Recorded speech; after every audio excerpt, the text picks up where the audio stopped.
There you go. Wow, how long do you think it would take you to drill doing it like that? I don't know.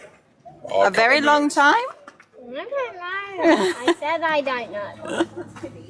Well, that's all I need help for today. So there you go. You've used a bow drill. Oppa!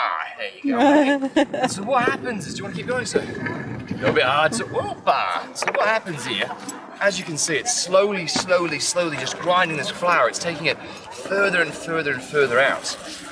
And the reason we know that Vikings ate this, the reason why we know this is part of their staple diet, is we've found bodies of Vikings who died unfortunately in what's called a bog, like swampy conditions. And if you die in a bog, your internal organs become near perfectly preserved for 1,000 years. Yeah. Well, your bones don't. It's very strange. But it means that we can actually look inside their stomachs, their fossilized stomachs, and we know that they had this grain supplemented diet. But the other thing, which is a bit of a mystery until not recently, but the last 20 years, is why were the Vikings bigger than everyone else? What was going on in Northern Europe and Scandinavia in the 10th and 11th centuries that produced these large warriors? And the answer is shellfish. You see, all of the major Viking trading settlements, all of them, they're all built on relatively shallow mussel beds or relatively shallow oyster beds. And what this means is you've got access to protein year round, where the rest of Europe doesn't. And that slight protein advantage is enough to offset the harsh conditions of the north and give you a stronger people overall. Not, I mean, I'm generalising, but when you've got 2,000 people on a battlefield, generalising matters.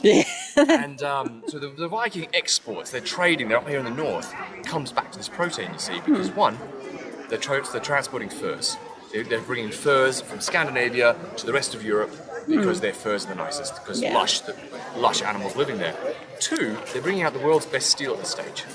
And because the bog iron that they're just digging up is some of the best natural iron in the known world at the time. In the modern world... You just said bog iron. Yes. How do you dig something out of a bog? I mean, don't they sort of suck things down? They do. So you get your little Viking shovel, and you literally... This is why so many people died, and why we preserve them, because if you slip... And so it's a very dangerous job, which is why I've only got a little bit of metal. Metal is, you use it quite sparingly in a time period. And so they dig out what's called peat, and they dig it out, and then they put it in what's called a bloomery that they've made out of clay, and they charge it with charcoal that they've had to make themselves. It takes like 2 weeks to make all the charcoal and to build it all. And then over 2 days, or over a day and a half, you fire it with your bellows, and you get it super, super hot. And at the end of sort of an 8 hours of continual blowing during the second day, you get what's called iron, like iron slaggy kind of mess. And you bash it to make a billet, and that's your iron. And they were then sending this, they were making goods out of it and sending it to the rest of the world because it was such high quality stuff. Wow. And then their third export comes back to that protein. Their third export was expert Viking mercenary warriors. So a Viking is a verb, it means to go and raid and trade. And these mercenaries, because they're slightly bigger than everyone else, they are in high demand. And you see them travelling as far as modern day Istanbul, back when it was called Constantinople, the late Roman Empire. And they would serve as the personal bodyguards to the emperor there. Because not only were they some of the largest, physically largest people, so they're quite good for bodyguards to intimidate people, they also never go back on their economic agreements. So they've got this strong warrior code about them that says if you've pledged your services to someone, whether it's through honour or for coin, it doesn't matter, you can't go back on that, they just won't. In the entire period of the Varangian Guard, for about, the better part of 500 years, they only ever go back on their word twice. The first time, a man called Harald Hardrada, eventually becomes the king of Norway, very, very, very popular with these men, he was arrested. And they weren't happy, so they broke him out of jail. Now, what he was arrested for is sort of two-part. He either had an affair with the Empress, which is what the saga says, unlikely, but it tells a good story, or he made a political rival, and the political rival had him done for tax evasion. Probably true. Yeah, that sounds more likely. That was the first time they got him to escape, they got him back to there. And the second time was when another person came in, usurps the Roman throne. They side with the old one, out of loyalty to the old empress. They say, no, we like Zoe, want her back, thank you, and they actually help her regain power. And that's only because they traditionally served her in the past. So they felt obliged that way. Other than that, they never go back on their word, ever. And that's very rare for a mercenary at the time. And the reason for the success all comes back to the shellfish beds back in ancient Scandinavia. And that's just a little bit about the Vikings and why they were so successful based around just nothing. Whoa, that's gone off again. Based on nothing but their food. So I can pluck like that and that can be used for playing while telling a story or reciting a poem or even singing a song. Again, like with the lyre, I can play rhythmic stuff as well by blocking and strumming. I have a question. And I can combine the two. Okay? Just a minute. So.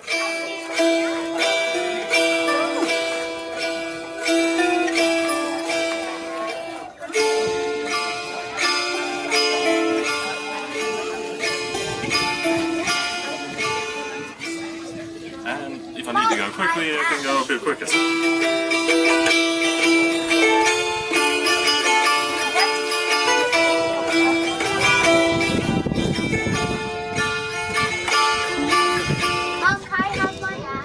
That is beautiful. Now Odin was the all-father of the gods, but he named himself that. But he did so through great hard work and sacrifice. And he gained, through this hard work and this sacrificing of his own self, he gained the supreme knowledge of the world, but also the knowledge of the magic of the runes. And the runes are, they're a writing system, they're letters, but they're also very powerful magical symbols. Ooh. So, do you know any of the other Norse gods? Thor. Thor is the god of thunder. He's a very, very important god. Do you know why he's a very important god? Because he, as well as being the god of thunder, he is the protector of the gods. He is also the protector of man.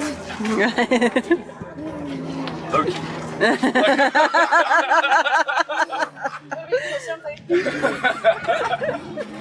And Thor is the protector of man. You know when there's a lightning storm?